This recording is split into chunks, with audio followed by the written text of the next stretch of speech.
BT-8084, also known as Clone Captain Boba, was an unaltered clone of Jango Fett to be raised as his son. However, after Fett's death, Boba was taken into the Republic and raised as a clone trooper.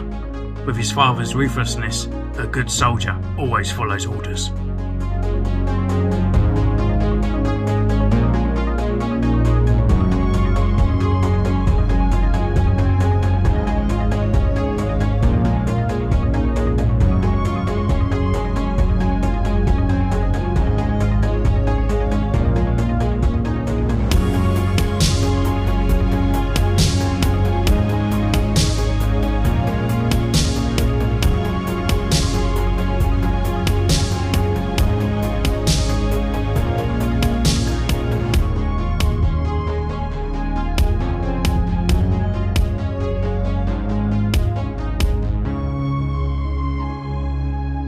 And welcome to Centurions Corner, and today we are looking at my unique custom of Boba Fett as a clone trooper. The kind of concept I went for this guy was after the Battle of Geonosis, Jango Fett's dead, Boba Fett has to join Kamino again, goes back there and just falls in line to become a clone trooper. But obviously he is an exact copy of his dad, and he would be badass. So he would be a captain, he would be a commander, and that's kind of where I went with this. Obviously he's very influenced by his older self of the Boba Fett we know and love, with that traditional Return of the Jedi look to this character as well.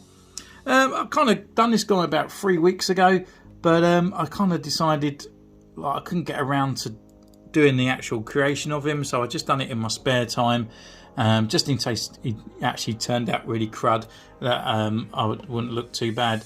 So I thought I'd just bring you the figure and how he did turn out after all. So taking a closer look at the figure, I started off with a bootleg clone trooper head, obviously painted it green to make it reminiscent of Boba Fett, but still keeping those sort of clone trooper sort of details there. We've still got like the black trim around on here, we've got the rangefinder, and we've still got this part on here. If you notice as well, I actually just dremelled off the actual middle fin as well, just to make it more sort of a Boba Fett kind of look on there.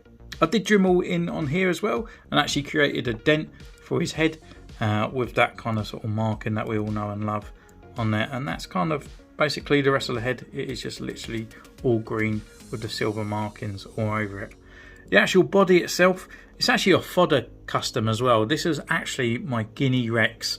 And if you all know, if you're a big fan of the channel, I actually had 2 Captain Rexes. I bought them both for £8 way back when, before I even knew that I was going to start collecting Clone Wars, and I used all these extra parts to create moulds, etc. like that. And in the end, I ended up just using this guy as a paint palette, just seeing how the paints react to the plastic, to see how they dry, etc. So he's been in my fodder box for quite a while, so I thought I'd bring him out and actually create a body with him.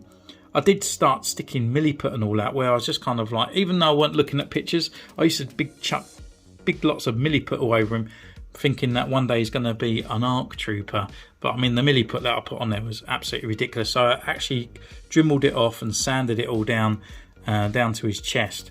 So that's why he's got extra little holes here, got piercing marks and all that. So I've actually filled those up with silver to actually create them as dents as well for the armour itself. And this shoulder pad up here was actually falling off, so I've had to re-glue that on.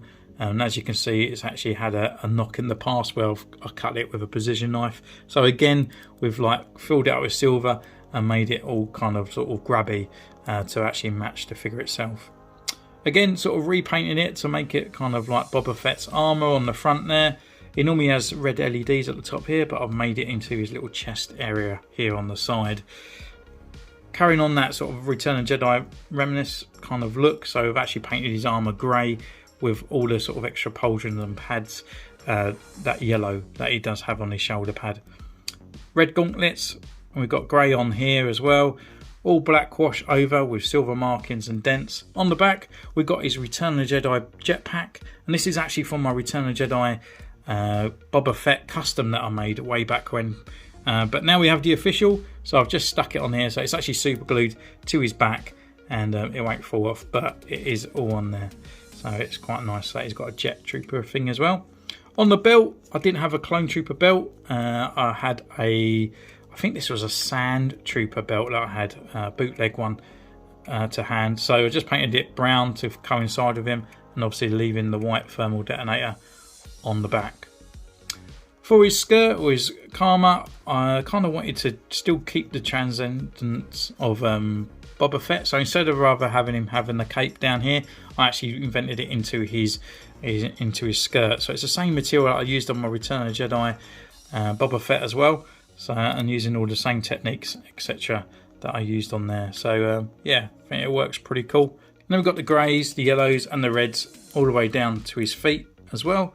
And then we have a bootleg Boba Fett blaster as well on his side. And that is pretty much my Boba Fett as a clone trooper. So yeah, I really enjoyed just doing this, guy. Just enjoyed sort of just hanging out, just painting a little bit, and just sort of like bringing an extra thing to the shelf. That's quite Star Wars, but obviously not quite, but with a kind of a mindset of like, what if, I suppose.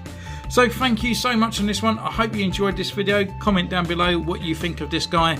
Be nice, and you can subscribe, ding the bell so you don't miss a future episode, and I'll see you again next time. Take care, and I'll see you soon. Bye.